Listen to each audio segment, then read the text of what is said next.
नमस्कार. आपल्या सगळ्यांचे सोशल महाराष्ट्र न्यूज चॅनलमध्ये हार्दिक स्वागत. चला वळूया तर एका नवीन बातमीकडे. आजची बातमी. शहरातील कृषी उत्पन्न बाजार समितीजनक असलेला भूखंड माझे वृद्ध आजोबा, आजी आणि आत्याने कधीही विक्री केलेला नाही. मात्र एका फेरफार नोंदनुसार हा भूखंड जामोद जिनिंग यांना विक्री केलेला दिसतो. याबाबत जुने रेकॉर्ड शोधले असता सरकारी अधिकारी कर्मचाऱ्यांनी ते गहाळ केल्याचा संशय आहे. या स्थितीवरून धुळेकर जनतेची देखील प्लॉट खरेदी विक्रीतून मालकी हक्काबाबत फसवणूक झाल्याची शक्यता नाकारता येणार असल्याचे भाजप युमोचे शहराध्यक्ष आकाश परदेशी यांनी म्हटले आहे.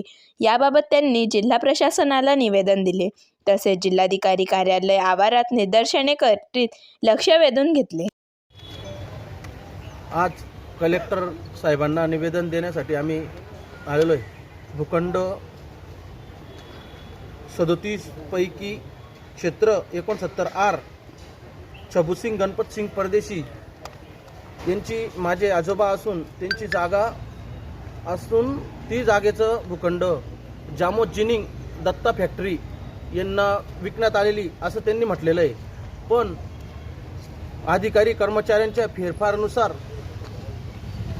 13,993 16,882 नुसार हा जुना रेकॉर्ड तपासण्यात असून हे इथे फेरफार नोंदणी दिसत आहे. माझी कलेक्टर साहेबांना एकच नम्र विनंती आहे की ही फेरफार नोंदणी कधी त्यांनी खरेदी केली असेल तर त्यांचे खरेदी खत आमच्यासमोर सादर करावे. आम्ही त्या गोष्टीला मान्य असू, नसल काही तर त्यांच्यावर कारवाई करण्यात यावी ही कलेक्टर साहेबांना नम्र विनंती. बातमी आवडल्यास चॅनलला लाईक व सबस्क्राईब करा व दररोज अशा नवनवीन बातम्या पाहण्यासाठी चॅनलला फॉलो करा. धन्यवाद.